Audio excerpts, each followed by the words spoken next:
আসসালামু আলাইকুম। এটিএন বাংলা সংবাদে সবাইকে স্বাগত জানাচ্ছি সীমা খান। শুরুতেই ইউপে সংবাদ শিরোনাম।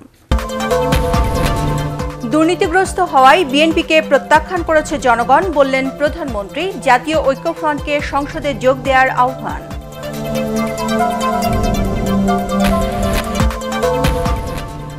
জামাতকে সাথে নিয়ে কোনো রাজনীতি করার ইচ্ছা নেই, জানালেন ডক্টর কামাল। বিএনপিকেও দলটির সঙ্গ ছাড়ার পরামর্শ।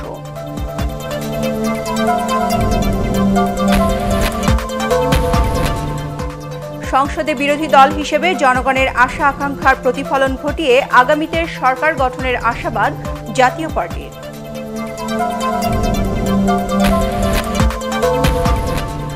কমছে না চালের বাজারের অস্থিরতা, একে অন্যকে দুষছেন মিল মালিক, পাইকারি ও খুচরা ব্যবসায়ীরা। সরকারকে নজরদারি বাড়ানোর তাগিদ।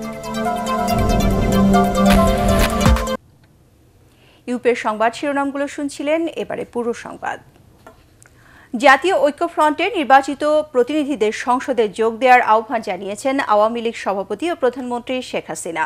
বঙ্গবন্ধু এভিনিউয়ে আওয়ামী লীগের কেন্দ্রীয় কার্যালয়ে দলের যৌথ সভায় তিনি এ আহ্বান জানান। প্রধানমন্ত্রী বলেন, বিএনপির নেতৃত্ব দুর্নীতিগ্রস্ত বলেই জনগণ তাদের নির্বাচনে প্রত্যাখ্যান করেছে। এ সময় বাংলাদেশকে আরও এগিয়ে নেওয়ার প্রত্যয় ব্যক্ত করেন তিনি। বিস্তারিত জানাচ্ছেন শেখ নাজমুল হক সৈকত। বঙ্গবন্ধু কন্যা ও প্রধানমন্ত্রী শেখ হাসিনার বঙ্গবন্ধু এভিনিউয়ে আওয়ামী লীগের কেন্দ্রীয় কার্যালয়ে আগমন উপলক্ষে ওই এলাকায় ছিল নেতাকর্মীদের সরব উপস্থিতি। চতুর্থবার সরকার গঠন করে কেন্দ্রীয় কার্যালয়ে দলের উপদেষ্টা পরিষদ ও কার্যনির্বাহী কমিটির যৌথ সভায় সভাপতিত্ব করেন আওয়ামী লীগ সভাপতি। সূচনা বক্তব্যে শেখ হাসিনা বলেন, সংসদে এসে ঐক্যফ্রন্টের নির্বাচিত প্রতিনিধিদের জনগণের কল্যাণে কাজ করা উচিত। চরিত্র শুধরানি বাংলাদেশের জনগণ তাদেরকে প্রত্যাখ্যান করে দিয়েছে। তারপর যে কটা সিটে তারা জিতেছে গণতন্ত্রের স্বার্থে, তারা যদি চায় তাদের পার্লামেন্টে আসা প্রয়োজন। দুর্নীতি, অর্থ পাচার, গ্রেনেড হামলা, স্বাধীনতা বিরোধীদের মনোনয়ন দেয়া এবং মনোনয়ন বাণিজ্য সহ নেতৃত্বের সংকটের কারণেই নির্বাচনে বিএনপির ভরাডুবি হয়েছে বলে মন্তব্য করেন প্রধানমন্ত্রী শেখ হাসিনা। একটি রাজনৈতিক দলে পলাতক আসামি, তাকে দিয়ে রাজনীতি করতে গেলে সেখানে কি রেজাল্ট হয় সেটাই তারা পেয়েছে। তাও হতো না যদি তারা মনোনয়ন বাণিজ্যটা না করত, তাহলে হয়তো আরো ভালো রেজাল্ট হয়তো করতে পারত। এবার নির্বাচনটা অত্যন্ত শান্তিপূর্ণভাবে নির্বাচন হলেও কিছু কিছু জায়গায় আপনারা জানেন যে বিএনপি জামাত জোট মিলে কোথাও ব্যালট বাক্স ছিনতাই করতে গেছে, কোথাও তারা নির্বাচনটাকে বানচাল করার চেষ্টা করেছে এবং তাদের অপকর্মের জন্য বেশ কিছু প্রাণহানি ঘটেছে, যার জন্য আমাদের দলের নেতাকর্মী অনেক আছে। 2020 সালের মার্চ থেকে 21 সালের মার্চ পর্যন্ত মুজিব বর্ষ হিসেবে পালন এবং নির্বাচনী ইশতেহার বাস্তবায়নের মাধ্যমে জনগণের জীবনমান আরও উন্নত করে বাংলাদেশ এগিয়ে যাবে বলেও জানান প্রধানমন্ত্রী। আমাদেরকে এখন একটাই চিন্তা করতে হবে যে আমরা যে বিভিন্ন কর্মসূচি হাতে নিয়েছি সেগুলি যেমন বাস্তবায়ন করতে হবে এবং বাংলাদেশের মানুষের জীবনমান উন্নত করার জন্য আরও কি কি আমরা করতে পারি সেটাও আমাদের আরও চিন্তা করতে হবে। ইতিমধ্যে আমরা এ ব্যাপারে যদিও আমাদের অনেক কর্মসূচি আমরা নিয়ে রেখেছি। আওয়ামী লীগ ক্ষমতায় থাকলে দেশ ভালো থাকে, মানুষ নিরাপদে থাকে, এই উপলব্ধি থেকে জনগণ ভোট দিয়েছে বলেও মন্তব্য করেন তিনি। বাংলাদেশ আওয়ামী লীগের। শেখ নাজমুল হক সৈকত, এটিএন বাংলা, ঢাকা। জামাতকে সাথে নিয়ে কোনো রাজনীতি করার ইচ্ছা নেই বলে জানিয়েছেন জাতীয় ঐক্যফ্রন্টের শীর্ষ নেতা ডক্টর কামাল হোসেন। আরামবাগে গণফোরামের কেন্দ্রীয় কার্যালয়ে সংবাদ সম্মেলনে তিনি দাবি করেন, বিএনপিকেও জামাতের সঙ্গ ছাড়তে বলেছে তার দল। এদিকে বিএনপির সিনিয়র যুগ্ম মহাসচিব রুহুল কবির রিজভী বলেছেন, 30 ডিসেম্বরের নির্বাচন গ্রহণযোগ্যতা না পাওয়ায় এ নিয়ে জাতীয় সংলাপ চায় না সরকার। বিস্তারিত একরামুল হক সায়েমের রিপোর্টে। একাদশ জাতীয় সংসদ নির্বাচনকে সামনে রেখে বিএনপিকে সাথে নিয়ে ডক্টর কামাল হোসেনের নেতৃত্বে গঠিত হয় জাতীয় ঐক্যফ্রন্ট। আর শুরু থেকেই বিতর্ক ছিল 20 দলে থাকা জামাতের ব্যাপারে ঐক্যফ্রন্টের অবস্থান নিয়ে। ঐক্যফ্রন্ট ও 20 দলের শরিকরা নির্বাচনও করেছিল অভিন্ন প্রতীক ধানের শীষে। নির্বাচনের পরে পরবর্তী কর্মসূচিতে জামাত নিয়ে ঐক্যফ্রন্টের অবস্থান কি হবে তা জানতে চাওয়া হয় ডক্টর কামাল হোসেনের কাছে। ইচ্ছে পরিষ্কার কিভাবে বলবো আর কি, যে জামাতকে নিয়ে আমরা রাজনীতি কোনোদিন করার কথা চিন্তাও করি নাই যেটা বলা হয়েছে যে করেছি সেটা আমি সঙ্গে সঙ্গে বলেছি, এটা তো আমাদেরকে বলা হয়নি যে তারা থাকবে এর মধ্যে। ভবিষ্যতে এই ব্যাপারে একদম পরিষ্কার যে জামাতকে নিয়ে আমরা করব না। অবশ্য বিএনপির সাথে জামাতের অবস্থান একই রকম থাকলে ঐক্যফ্রন্ট থাকবে কিনা তা পরিষ্কার করেননি তিনি। জামাতকে ছেড়ে আসার কথা বিএনপিকে বলা যেতে পারে না। উনি আরো পরিষ্কার করেছেন, বলেছেন যদি জামাত সেক্ষেত্রে জামাতকে না ছাড়ে বিএনপি আপনাদের এটা দেখেন, জীবনে আমরা এই হাইপোথেটিস যদি বলে কোনো উত্তর দেওয়া হয় না, যখন হবে তখন জিজ্ঞেস করবে, তখন বলা হবে। ভবিষ্যৎ রাজনৈতিক কর্মসূচি ঠিক করতে দিনব্যাপী দলের কেন্দ্রীয় কমিটির বৈঠক শেষে সংবাদ সম্মেলন করেন গণফোরাম সভাপতি। আওয়ামী সন্ত্রাসী এদিকে বিএনপির কেন্দ্রীয় কার্যালয়ে সংবাদ সম্মেলনে নির্বাচন নিয়ে জাতীয় সংলাপ নাকচ করায় সরকারের সমালোচনা করেছেন দলের সিনিয়র যুগ্ম মহাসচিব রুহুল কবির রিজভী। রিপোর্ট প্রকাশ করেছে যুক্তরাজ্য ভিত্তিক গবেষণা প্রতিষ্ঠান ইকোনমিস্ট ইন্টেলিজেন্স ইউনিট। বর্তমান বাংলাদেশ পূর্ণ গণতন্ত্র বা ত্রুটিপূর্ণ গণতন্ত্রের অবস্থানও নেই। প্রতিবেদনে বলা হয়েছে বাংলাদেশ নির্বাচনে বেশ অনিয়মের ঘটনা ঘটেছে, যা নির্বাচনের সুষ্ঠুতা ও নিরপেক্ষতা প্রতিবন্ধকতার সৃষ্টি করে। কেউই এই নির্বাচন মেনে নেয়নি, এজন্য ওবায়দুল কাদের সাহেবরা কোনো সদুত্তর দিতে পারবেন না বলেই সংলাপে রাজি নয়। মহাডাকাতির ভোটের জবাব তাদের কাছে নেই। নির্বাচনের পর বিরোধীদের উপর হামলা নির্যাতন করে সরকার দেশকে অস্থিতিশীলতার দিকে ঠেলে দিচ্ছে বলেও অভিযোগ করে বিএনপি। ইকরামুল হক সায়েম, এটিএন বাংলা, ঢাকা।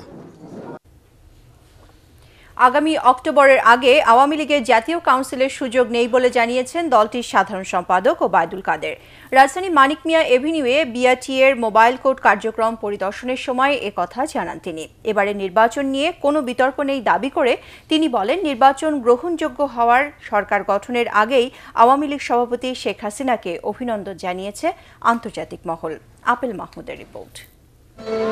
আওয়ামী লীগের 21তম জাতীয় কাউন্সিল নিয়ে এরই মধ্যে আলোচনা শুরু করেছেন দলটির নেতাকর্মীরা।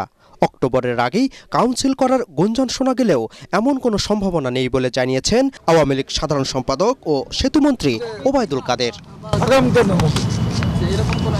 অক্টোবর মাসে এটা একটা অবান্তর প্রশ্ন, কবে আরো 10 মাস পরে এটা আমাদের বলেই কথা।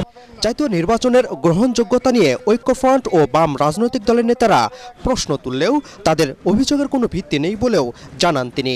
রাজধানীতে সড়ক নিরাপত্তায় মোবাইল কোর্টের কার্যক্রম পরিদর্শনকালে তিনি আরও বলেন, কর্মীদের চাঙ্গা করতেই মিথ্যাচার করছেন তারা। এখানে ভোট নিয়ে কোনো বিতর্ক নেই, প্রশ্ন নেই। যেখানে গণতান্ত্রিক বিশ্ব অকুণ্ঠ সমর্থন দিয়েছে এবং নির্বাচিত সরকারের প্রধানকে অভিনন্দন জানিয়েছেন, সেখানে এ ধরনের সংলাপের কোনো যৌক্তিকতা, বাস্তবতা, প্রয়োজনীয়তা এই মুহূর্তে নেই। এদিকে অনিয়মের অভিযোগে 8টি গাড়ি জব্দের পাশাপাশি লক্ষাধিক টাকা জরিমানা করে বিআরটিএ পরিচালিত mobile court. Apple Mahmud, ATN Bangla, Dhaka.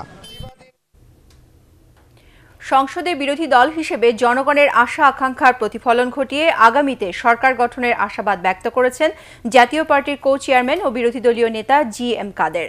সন্ধ্যায় রাজধানীর মোহাম্মদপুরে একটি কমিউনিটি সেন্টারে আয়োজিত সংবর্ধনা সভায় তিনি এ আশা করেন। এ সময় জাপা মহাসচিব ও বিরোধী দলীয় চিফ হুইপ মশিউর রহমান রাঙা বলেন, জাতীয় পার্টির সংসদে মেহনতি মানুষের কথা বলবে। জাতীয় পার্টির প্রেসিডিয়াম সদস্য এস.এম. ফয়সাল চিশতি, শফিকুল ইসলাম সেন্টু এতে আরও বক্তব্য রাখেন। আমরা ধর্মঘট করতে চাই না, আমরা হরতাল করতে চাই না। কোনো সরকার কোনো জনগণের বিরুদ্ধে কোনো অবস্থান গ্রহণ করতে না পারে তার জন্য আমরা সংসদে কথা বলবো, আমরা সাংবাদিকদের জন্য কথা বলবো, আমরা যারা নির্যাতিত হবে সমাজে তাদের জন্য কথা বলবো। আমরা সংসদে যদি সত্যিকার করে অনিয়মের কথা, সরকারের দুর্নীতির কথা, অন্যান্য বিষয়ের কথা, যেগুলো দেশবাসী বলতে চায়, যেগুলো দেশবাসীর মনের কথা, তাদের অধিকারের কথা, এগুলো যদি আমরা শক্তভাবে তুলে ধরতে পারি সংসদের ভিতরে এবং একই সঙ্গে সংসদের বাইরে নিয়মতান্ত্রিকভাবে, তাহলে কেন আমরা শক্তিশালী হতে পারবো না? জনগণই হবে আমাদের সকল শক্তির উৎস এবং সেই শক্তি হবে মহাশক্তি, যেই শক্তির ফলে আমরা সামনে শুধু এগিয়ে যাব না, দেশকেও আমরা এগিয়ে নিয়ে যাব, নেতৃত্ব দেব এবং দেশের শাসনভার আমরাই ভবিষ্যতে গ্রহণ করবো ইনশাআল্লাহ। নাটোরের মিল থেকে 43 থেকে 46 টাকায় কেনা 1 কেজি মিনিকেট চাল রাজধানী খুচরা বাজারে বিক্রি হচ্ছে 60 থেকে 62 টাকায়। চালের বাজারের এই অস্থিরতার জন্য একে অন্যকে দুষছেন মিল মালিক, পাইকারি এবং খুচরা ব্যবসায়ীরা। তারা বলছেন এজন্য দায়ী চালের বাজার নজরদারি না করা, তাই দায় নিতে হবে সরকারকেই। আরও জানাচ্ছেন মোর্শেদ আলম। নির্বাচনের অজুহাতে হঠাৎ করেই অস্থির চালের বাজার। মিনিকেট, গুটি স্বর্ণা, আটাশ বা চিনিগুড়া বেশিরভাগ চালেরই কেজিতে দাম বেড়েছে 3 থেকে 10 টাকা পর্যন্ত। নাটোরের মিল মালিকদের দাবি, পরিবহন খরচ সহ প্রতি কেজি মিনিকেট চাল রাজধানীতে পৌঁছে দিচ্ছেন তারা 43 থেকে 46 টাকায়। সরকারি সংস্থা টিসিবির হিসাবে ঢাকার পাইকারি হয়ে খুচরা বাজারে সেই চাল কিনতে ক্রেতাদের গুনতে হচ্ছে 62 টাকা পর্যন্ত। একইভাবে 35 টাকায় নতুন আটাশ ঢাকায় 42 টাকার উপরে, আর 31 টাকায় গুটি স্বর্ণা বিক্রি হচ্ছে 40 টাকার কাছাকাছি। আটাশের দাম বাড়ছে, মিনিকেটের দাম বাড়ছে, পোলার চালের দাম বাড়ছে। নির্বাচনের আগে এবং নির্বাচনের পরে 200 এবং 400 টাকা চাউলের বস্তা প্রতি বাড়াইছে। মিল মালিকেরা এই সুবিধাটা নিচ্ছে। ধানের বাজার যেহেতু 20 টাকা 50 টাকা, তারাও 4টা ধাপে তারা মিনিকেটের দাম বাড়াই দিল। অন্য চাউল এইরকম করছে। এইগুলোর সম্পূর্ণ দায় কিন্তু সরকারের নিতে হবে, খাদ্য মন্ত্রণালয় নিতে হবে। তার মনিটরিং এরকম ব্যবস্থা নেই। মিনিকেটটা ধরেন যে 46 টাকা কেজি, ঢাকা আমরা পৌঁছায় দিতে পারবো। খুচরা মার্কেটে যারা আপনারা যে হাতে কাটি চাল বেচে, যে খুচরা ঠুঙ্গায় যারা চাল বেচে, এরা একটু শয়তানি করে আর কি। 8 টাকা 10 টাকা কেজি সারা মাল লাভ ছাড়া এরা মাল বিক্রি করে না। আমাদের এখানে তো মুন্দা মাল লুয়ার লোক, মিল বন্ধ, জায়গা নাই মাল লুয়ার লোক। বর্তমানে সরকারি গুদামে চালের মজুদ 13.5 লাখ টনেরও বেশি। তারপরও চালের বাজারের অস্থিরতা কমাতে বৃহস্পতিবার মিল মালিক এবং পাইকারি ও খুচরা ব্যবসায়ীদের সাথে বৈঠক করেন খাদ্য ও বাণিজ্য মন্ত্রী। তবে তাতে কোনো ফল হয়নি। ওই বৈঠকের মধ্যে মিলরা কিন্তু মিথ্যা কথা বলছে। মিল মালিক সমিতির একটা সিন্ডিকেট আছে, ওই সিন্ডিকেটকে মনিটরিং না করে চালের দামটা এই দেশে কমাইতে পারবে না। মাল্টিন্যাশনাল কোম্পানিগুলো যত এই ব্যবসায় চলে আসবে, ততদিন আমার চালের বাজারে এরকম অস্থির থাকবে। আর খুচরা বাজারে একটু বেশি দামে কিনবে, তখন সে কিন্তু আর কমাবে না। ধান কি দামে বিক্রি হইতেছে, চাল কি দামে বিক্রি হতে, এটা কিন্তু সরকারের মনিটরিং করা উচিত। এছাড়া চালের বাজার নিয়ন্ত্রণ এবং কৃষককে ন্যায্য দাম দিতে প্রয়োজনে আমদানি বন্ধেরও দাবি ব্যবসায়ীদের। মোর্শেদ আলম, এটিএন বাংলা, ঢাকা। 2018 সালে জীবনযাত্রার ব্যয় বেড়েছে 6%, আর বছর জুড়ে চালের দাম গড়ে বেড়েছে 8.91 ভাগ। তবে সবচেয়ে বেশি বেড়েছে সাবানের দাম, প্রায় 20%। এছাড়া 2 রুমের বাসা ভাড়া, মাছ, মাংস ও তরল দুধ সহ বেশ কিছু নিত্যপণ্যের দাম প্রায় 10 ভাগ পর্যন্ত বেড়েছে। ঢাকা রিপোর্টার্স ইউনিটিতে কনজিউমার্স অ্যাসোসিয়েশন অব বাংলাদেশ ক্যাবের 2018 সালের জীবনযাত্রায় ব্যয় নিয়ে প্রকাশিত প্রতিবেদনে এসব তথ্য উঠে এসেছে। আরও জানাচ্ছেন মাহবুবুল আলম। কোটি মানুষের এই শহরে যানজট সহ নিত্যদিনের নানা সংকটের মধ্যে প্রতি বছর নতুন করে জীবনযাত্রার ব্যয় বেড়েই চলেছে। অন্যান্য বিষয়ের ভোক্তা অধিকার নিয়ে কাজ করা প্রতিষ্ঠান কনজিউমার্স অ্যাসোসিয়েশন অব বাংলাদেশ ক্যাবের প্রতিবেদন অনুযায়ী বছর শেষে চালের দাম কিছুটা সহনীয় পর্যায়ে থাকলেও আগের বছরের তুলনায় 18 সালে চালের দাম গড়ে বেড়েছে প্রায় 9 ভাগ। এছাড়া সাবানের দাম সর্বোচ্চ 20 ভাগ, 2 রুমের বাসা ভাড়া 5.5 ভাগ, ওয়াসার পানি 5%, তরল দুধ 10%, সবজি 9 ও দেশি থান কাপড়ের দাম বেড়েছে প্রায় 11 ভাগ। সব ধরনের চালের গড় মূল্য বৃদ্ধি পেয়েছে 8.91%। অন্যান্য পণ্যের মধ্যে মাছের দাম বেড়েছে 13.50%, শাকসবজিতে 9.38%। তবে 2018 সালে আগের বছরের তুলনায় ডাল, লবণ, চিনি, মশলাসহ বেশ কিছু পণ্যের দাম কমেছে, এমন তথ্য উঠে এসেছে ক্যাবের প্রতিবেদনে। অপরিবর্তিত ছিল গ্যাস, বিদ্যুৎ, জ্বালানি তেল এবং বাস ও রেলের ভাড়া। আমদানি শুল্ক কারণে আমরা যে অতিরিক্ত 1,14,000 কোটি টাকা দিয়েছি, সেটা যদি সমন্বয় হতো তাহলে জীবনযাত্রার ব্যয় আরও অনেক কমে যেত। প্রতিবেদনে জীবনযাত্রার ব্যয় স্বাভাবিক রাখতে ভোক্তা অধিকার আইনের যথাযথ বাস্তবায়ন সহ 10 দফা সুপারিশ তুলে ধরা হয়। মাহবুবুল আলম, এটিএন বাংলা, ঢাকা। নিজ মন্ত্রণালয়কে দুর্নীতি ও হয়রানি মুক্ত করতে আগামী 28 ফেব্রুয়ারির মধ্যে ভূমি মন্ত্রণালয় সহ দেশের সব ভূমি অফিসের কর্মকর্তাদের স্থাবর অস্থাবর সম্পত্তির হিসাব দাখিলের নির্দেশ দিয়েছেন ভূমিমন্ত্রী সাইফুজ্জামান চৌধুরী জাবেদ। চট্টগ্রাম প্রেস ক্লাবে সাংবাদিকদের সাথে মতবিনিময়ের সময় তিনি এর নির্দেশের কথা জানান।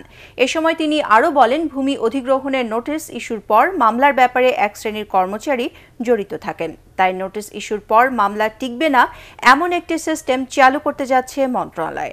আর ভূমি অধিগ্রহণের টাকা যাতে প্রকৃত মালিক পায় তারও ব্যবস্থা নেওয়া হচ্ছে জানিয়ে সাইফুজ্জামান চৌধুরী জাবেদ বলেন, কর্ণফুলীর দুই পাড়ের সব অবৈধ স্থাপনা উচ্ছেদ করা হবে। শুধু ভূমি মন্ত্রণালয়, ভূমি ইউনিয়ন অফিস থেকে নিয়ে সবার ভূমি মন্ত্রণালয়ের সমস্ত কর্মকর্তা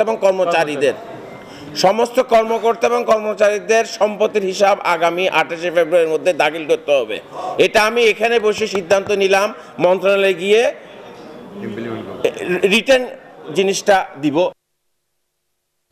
এখনও পুরোপুরি জমে ওঠেনি ঢাকা আন্তর্জাতিক বাণিজ্য মেলা, তবে দিনে দিনে ভিড় বাড়ছে ক্রেতা দর্শনার্থীদের। তাদের অভিযোগ, বাড়তি দামে পণ্য কিনতে হচ্ছে কোথাও কোথাও, যদিও বিক্রেতারা বলছেন ন্যায্য মূল্যে বেচা বিক্রি হচ্ছে।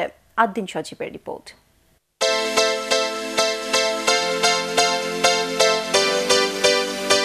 চোখে মুখে উচ্ছ্বাস, হাঁটছে মানুষ, ঘুরে ফিরে দেখছেন বাণিজ্য মেলা। কোটি মানুষের এই শহরে কত সংকট আর সমস্যার মধ্যেও যেন একটু আনন্দের খোঁজে বিনোদন প্রিয় মানুষ। বিনোদনের পাশাপাশি নানা পণ্যের সাথে পরিচিতি, কেনাকাটার অপার সুযোগ। মাস জুড়ে এই মেলা নগরবাসীর জীবনে নতুন মাত্রা যোগ করেছে। ভিন্ন রকমের স্টল, ভিন্ন দেশের stall. The environment is also nice. The shops are like really good. The customers are also like friendly. So I really like it. শেষের দিকে তো অনেক ভিড় হয়, যার জন্য আসা হয় না। প্রথম দিকে চলে আসলাম, মানে কিনবো বলে পছন্দ, ঘুরতেছি, দেখতেছি। এরপরেও কিছু ঘটনা, ক্রেতাদের ভাষায় যেটা প্রতারণা। আগের বছরগুলোর মতোই এবারও এমন অভিযোগ শোনা যায় রাজধানীর শেরেবাংলা নগরের এ মেলায়। ললিপপ কিনেছি, এর মধ্যে আমাকে বললো যে 15 পিস আছে, যেখানে প্রতি পিসের মূল্য আমি 5 টাকা করে বাজারে পাই। ওকে, আমি 15 পিস কিনে নিলাম। পরবর্তীতে আমি খুলে দেখি এর ভেতরে 8 পিস। আমি সেটা ভিডিও ধারণও করে রেখেছি। এক্সেপশনাল কেস হবে, যদি ডিক্লারেশন থাকে আপনারা ক্রস চেক করে দেখতে পারেন। ডিক্লারেশন থাকলে এখানে কোনো প্রকার গ্যাপ হওয়ার কোনো স্কোপ নাই। চকলেটগুলো অ্যাকচুয়ালি ভিতরে থাকে, এটি দেখার সুযোগ নেই, ফলে উনি প্রতারিত হয়েছেন। এটি আমাদের নলেজে নিয়ে আসলে, আমাদের কাছে অভিযোগ দিলে আমরা তৎক্ষণাৎ ব্যবস্থা নিতাম। জনসাধারণের প্রতি তাদের পরামর্শ, পণ্যের দাম ও পরিমাণ ঠিকমতো দেখে কেনা। স্বাভাবিকভাবেই মানুষের প্রত্যাশা থাকে রাজধানীর বাণিজ্য মেলায় কিছুটা সাশ্রয়ী দামে পণ্য কিনবে মানুষ, কিন্তু বাস্তবতা ভিন্ন। তাদের অভিযোগ, এখানে বাড়তি দামে কেনাকাটা করতে হচ্ছে তাদেরকে। কখনো কখনো প্রতারণার শিকার হচ্ছেন কেউ কেউ। তারা চান এই সমস্যাগুলোর সমাধানের। আদ্দিন সজীব, এটিএন বাংলা, ঢাকা। বয়স খুব বেশি নয়, নেই নামি দামি ডিগ্রি কিংবা বিত্তবান পরিবার, কিন্তু তার কাজ প্রশংসিত হচ্ছে দেশে বিদেশে। অবাক করা স্বয়ংক্রিয় নানা বৈদ্যুতিক যন্ত্র বানিয়ে রীতিমতো সাড়া ফেলে দিয়েছেন জয়পুরহাটের মাহবুবুল হাসান। রাজধানীতে খুলেছেন তার অবাক যন্ত্র তৈরির কারখানা, প্রশিক্ষণ দিচ্ছেন হাজারো তরুণকে। এখন বিদেশে রপ্তানি করতে চান তার আবিষ্কার। কেরামতুল্লাহ বিপ্লবের রিপোর্ট। নিকুঞ্জ আবাসিক এলাকার একটি বাড়িতে মাহবুবের এই ছোট্ট কারখানা ও গবেষণাগার। দেশের নানা এলাকা থেকে আসা সুবিধাবঞ্চিত, এতিম, দরিদ্র শিক্ষার্থীরা এখানেই শিখছেন। মেশিন ছাড়া তারাই হাতে তৈরি করছেন অবাক করা সব যন্ত্র। যেসব যন্ত্র সম্প্রতি আমেরিকা, ইউরোপে মাত্র ব্যবহার শুরু হয়েছে, বাংলাদেশে এখনো আসেনি, তাই তৈরি করছেন মাহবুব। এই স্টুডেন্টদেরকে আমার এখানে ট্রেনিং এর ব্যবস্থা করছি এবং আমার নিজস্ব প্রোডাক্ট দিয়ে তাদের শেখানোর ব্যবস্থা করছি। এখন তারা শুধু ইলেকট্রিক্যাল না, নিজেরা ইলেকট্রনিক্স ডিভাইস তৈরি করতেছে এবং সেটা মার্কেটে বিক্রি করে সেই টাকা দিয়ে তাদের বেতন এবং থাকা খাওয়ার ব্যবস্থা করতেছে। এ তালিকায় আছে robotic switch, access module, micro controller, service ড্রোনের মতো নতুন নতুন সব ডিভাইস। ইলেকট্রনিক্স কম্পোনেন্টগুলো আমি বাইরের দেশ থেকে নিয়ে আসবো না, আমার দেশের কম্পোনেন্টগুলো বাইরের দেশ কিনবে। আর এই চিন্তা থেকেই আমার এই রোবোটিক্স বা ইলেকট্রনিক্স কম্পোনেন্ট নিয়ে কাজ করা। মাহবুবের তৈরি যন্ত্রগুলো মূলত বাসা, বাড়ি, অফিস, শিল্প কারখানায় খরচ কমানো ও সময় বাঁচানোর জন্য। তার আশা, মেড ইন বাংলাদেশ নামে তার এই পণ্য একসময় রপ্তানি হবে বিদেশে। উৎপাদন খরচ কমাতে প্রশিক্ষণ দিয়ে ডিপ্লোমা করা নতুন প্রকৌশলীদের কাজে লাগাচ্ছেন মাহবুব। আমার মনে হচ্ছে যে এখন আমি নিজে একটা ইন্ডাস্ট্রির কার্যক্রম চালাতে পারবো। আমি চাচ্ছি যে এমন কিছু করার যেন আমাদের বাংলাদেশেও উন্নত রাষ্ট্রে পরিণত হওয়ার জন্য টেকনোলজিটাও অনেক ডেভেলপড হয়। অভাবের পরিবার থেকে আর্থিক সহায়তা না পেয়ে গবেষণা চালাতে একসময় তিনি ফেরি করে রাস্তায় রাস্তায় বিক্রি করতেন বৈদ্যুতিক বাল্ব। এখন তার আবিষ্কার পুরস্কৃত হচ্ছে জাতীয় পর্যায়ে প্রধানমন্ত্রীর কার্যালয়ে। A2I প্রকল্প থেকে তাকে দেয়া হচ্ছে বিশেষ আর্থিক সহায়তা। কামরুল্লাহ বিপ্লব, ATN বাংলা, ঢাকা। সাংবাদিক নির্যাতনের অভিযোগে বরিশাল কেন্দ্রীয় কারাগারের 5 কারারক্ষীকে সাময়িক বরখাস্ত করা হয়েছে। দুপুরে গম পাচারের অভিযোগে বরিশাল কেন্দ্রীয় কারাগার থেকে 2টি ভ্যান বোঝাই 22 বস্তা গম সহ 2জনকে আটক করে পুলিশ। এই দৃশ্য ধারণের সময় দৈনিক যুগান্তরে ফটো সাংবাদিক শামীম আহমেদকে মারধর করে কারাগারে আটকে রাখেন কয়েকজন কারারক্ষী। খবর পেয়ে সাংবাদিকরা কারাগারে গিয়ে প্রতিবাদ জানালে 5 কারারক্ষীকে তাৎক্ষণিক সাময়িক বরখাস্ত করে তাদের বিরুদ্ধে বিভাগীয় ব্যবস্থা নেওয়ার ঘোষণা দেয় কারা কর্তৃপক্ষ। এছাড়া কারা ফটকের সিসি ক্যামেরায় ধারণ করা দৃশ্য বিশ্লেষণ করে দোষীদের বিরুদ্ধে আইনগত ব্যবস্থা নেওয়ার প্রতিশ্রুতি দেওয়া হয়। চেষ্টা করলে কতিপয় কারারক্ষী আমাকে মারতে মারতে অভ্যন্তরে নিয়ে এসে পুনরায় আমার লাঠি ঘুষি কিল বুটে দিয়ে যেভাবে যতজন পারছে 8-10 জন আমার উপর নির্মম অত্যাচার চালাইছে। এ ব্যাপারে যদি প্রশাসন বা জেল কর্তৃপক্ষ কোনো ব্যবস্থা না নেয় তাহলে আমাদেরকে কঠোর আন্দোলনের মাধ্যমে এবং বৃহত্তর আন্দোলন কর্মসূচি ঘোষণার মাধ্যমে এর একটি কঠিন জবাব দিতে হবে। এখানে যে জেলার আছেন তার বিরুদ্ধে যে অভিযোগগুলো উঠেছে তিনি এই ঘটনার সাথে জড়িত শোনা যাচ্ছে এবং এই মারামারির ইন্ধনদাতা হিসাবে শোনা যাচ্ছে, তাকেও শাস্তির আওতায় আনতে হবে। ঘটনা যাই ঘটে থাকুক, কিন্তু আপনাদের গায়ে হাত দিয়েছে, এটা হলো সবচেয়ে দুঃখজনক ঘটনা। এর জন্য আমরা ঊর্ধ্বতন কর্তৃপক্ষের বিষয়টি জানিয়েছি এবং দোষীদের দৃষ্টান্তমূলক ব্যবস্থা হবে। নির্বাচনে ব্যর্থতা ঢাকতে জাতীয় ঐক্যফ্রন্ট জাতীয় সংলাপের আহ্বান করে মূলত জনগণকে বিভ্রান্ত করার চেষ্টা চালাচ্ছে বলে মন্তব্য করেছেন তথ্যমন্ত্রী ডক্টর হাসান মাহমুদ। বঙ্গবন্ধু স্বদেশ প্রত্যাবর্তন দিবস উপলক্ষে জাতীয় প্রেস ক্লাবে বঙ্গবন্ধু সাংস্কৃতিক জোট আয়োজিত আলোচনা সভায় তিনি এ মন্তব্য করেন। তথ্যমন্ত্রী বলেন, এবারে নির্বাচনে বিএনপির মনোনয়ন বাণিজ্য দলটির নেতাকর্মীদের হতাশ করেছে। বিএনপির কাছে যিনি হায়ারে খেলতে গেছেন ডক্টর কামাল হোসেন সাহেব, উনি নাকি সংলাপ করবেন। এই জন্য নতুন নির্বাচনের জন্য সংলাপ, নির্বাচনে তাদের ব্যর্থতা ঢাকার জন্য তারা এই সংলাপের কথা বলছেন যাতে জনগণের চোখ অন্যদিকে ফেরানো যায়। অকশনে যারা নমিনেশন বিক্রি করে তারা কিভাবে জয়লাভ করবে? চলমান বিভিন্ন প্রকল্পের কাজ আরও গতিশীল করা হবে বলে জানিয়েছেন পরিকল্পনা মন্ত্রী M A Mannan. Sylhet circuit হাউসে সাংবাদিকদের সাথে মতবিনিময়ের সময় তিনি একথা জানান। বৃহত্তর কল্যাণে জনগণের স্বার্থে সরকারের যে কোনো পদক্ষেপে সহযোগিতার কথাও বলেন তিনি। এ সময় সিলেট ও সুনামগঞ্জের বিভিন্ন উন্নয়নমূলক কাজ হাতে নেওয়ার কথাও জানান এম এ মান্নান। পরিকল্পনা মন্ত্রণালয় আপনি জানেন বিভিন্ন উন্নয়নমূলক মন্ত্রণালয় যেগুলো আছে তারা যে সকল প্রকল্প হাতে নেন সেগুলা প্রক্রিয়াধীন হয় পরিকল্পনা মন্ত্রণালয়ে। অত্যন্ত পরিচিত সিস্টেম আছে, আমি নতুন করে সিস্টেম তৈরি করতে যাব না। যে সিস্টেমটা আছে আমার উদ্দেশ্য হলো ওটাকেই গতিবৃদ্ধি করা। সুশাসন, ন্যায় বিচার প্রতিষ্ঠা ও দুর্নীতিমুক্ত বাংলাদেশ গড়াই এখন বড় চ্যালেঞ্জ বলে মনে করেন এলজিআরডি মন্ত্রী তাজুল ইসলাম। কুমিল্লার লাকসামে আওয়ামী লীগ নেতাকর্মী সহ বিভিন্ন শ্রেণী পেশার মানুষের সাথে মতবিনিময় সভায় তিনি এ মন্তব্য করেন। লাকসাম উপজেলা চেয়ারম্যান ইউনুস ভুইয়া, পৌর মেয়র আবুল খায়ের এতে উপস্থিত ছিলেন। এ সময় বিভিন্ন সরকারি বেসরকারি প্রতিষ্ঠান ও সামাজিক সংগঠনের পক্ষ থেকে এলজিআরডি মন্ত্রীকে শুভেচ্ছা জানানো হয়। আমাদের জন্য অবকাঠামোগত উন্নয়ন আমাদের জন্য বড় চ্যালেঞ্জ নয়। আমাদের সবচেয়ে বড় চ্যালেঞ্জ হলো সুশাসন কায়েম করা, ন্যায় বিচার প্রতিষ্ঠা করা, দুর্নীতি বন্ধ করা এবং দুর্নীতি কোনো অবস্থাতে কোথাও যেতে পারবে না। আমাদেরকে মনে রাখতে হবে যে আমরা উন্নত বাংলাদেশ হতে চাই। এখন আল আরাফা ইসলামী ব্যাংক অর্থ সংবাদ।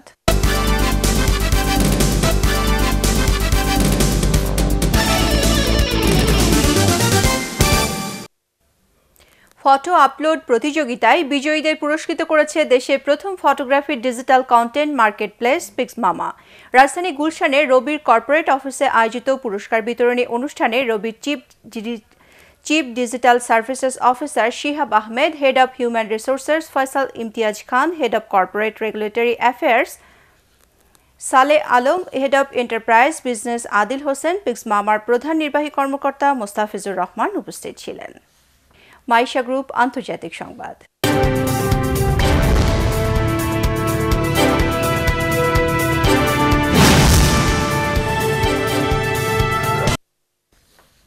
যুক্তরাষ্ট্রের ইতিহাসে রেকর্ড ছাড়িয়েছে ডোনাল্ড ট্রাম্প প্রশাসনের শাটডাউনের মেয়াদ। মেক্সিকো সীমান্তে দেয়াল নির্মাণ তহবিল বরাদ্দ নিয়ে অচল অবস্থার 22তম দিন শুরু হয়েছে আজ। তহবিল সংগ্রহ নিয়ে ডেমোক্র্যাটদের সাথে সরকারের সমঝোতা না হওয়ায় বেতন ছাড়াই কাজ করতে বাধ্য হচ্ছেন বিমানবন্দর, এয়ার ট্রাফিক ও সরকারি গোয়েন্দা সংস্থা সহ 9টি দপ্তরের কয়েক লাখ কর্মী। বিভিন্ন স্থানে সরকারের এই শাটডাউনের বিরুদ্ধে প্রতিবাদ করেছেন কর্মীরা। অচল অবস্থা অব্যাহত থাকলে জননিরাপত্তা হুমকির মুখে পড়ার আশঙ্কা রয়েছে। 1996 সালে বিল ক্লিন্টনের আমলে 21 দিনের শাটডাউনের রেকর্ড আজ অতিক্রম করল এ দফায়। এখনই জরুরি অবস্থা জারি না করলেও তহবিল সংগ্রহের সিদ্ধান্তে অনড় ডোনাল্ড ট্রাম্প। এখন স্ট্যান্ডার্ড ব্যাংক বাণিজ্য সংবাদ।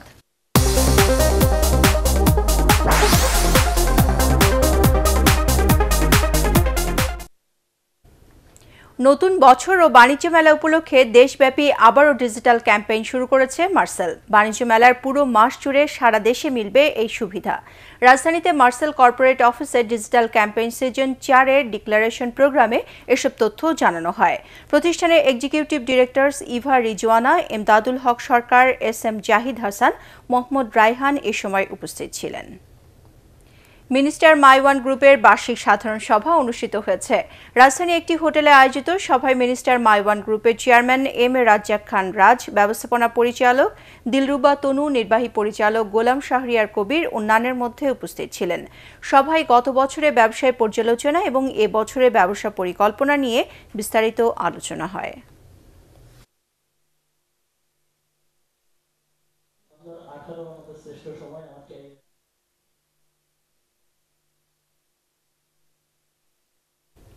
এবারে পার্টেক্স খেলার খবর।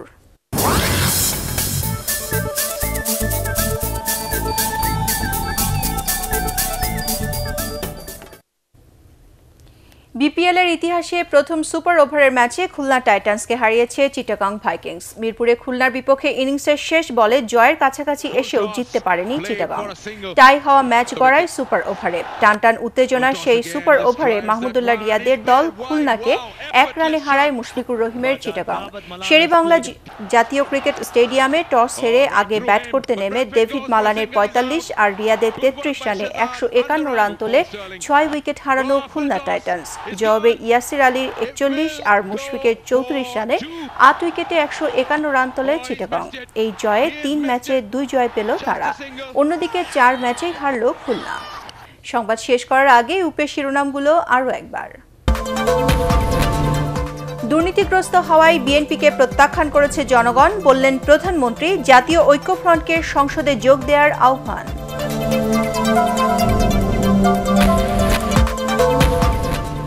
জামাতকে সাথে নিয়ে কোনো রাজনীতি করার ইচ্ছা নেই, জানালেন ডক্টর কামাল। বিএনপিকেও দলটির সঙ্গ ছাড়ার পরামর্শ।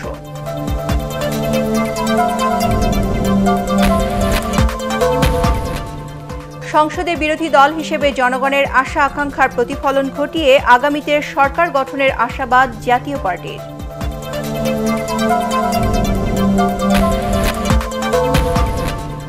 কমছে না চালের বাজারে অস্থিরতা। একে অন্যকে দুষছেন মিল মালিক, পাইকারি ও খুচরা ব্যবসায়ীরা। সরকারকে নজরদারি বাড়ানোর তাগিদ। পরবর্তী সংবাদ দেখার আমন্ত্রণ জানিয়ে এখনকার মতো শেষ করছি। দর্শক, এটিএন বাংলা সংবাদ ইউটিউবে দেখতে ব্রাউজ করুন www.youtube.com/ATN Cube News। সাবস্ক্রাইব করে এটিএন বাংলার সাথেই থাকুন।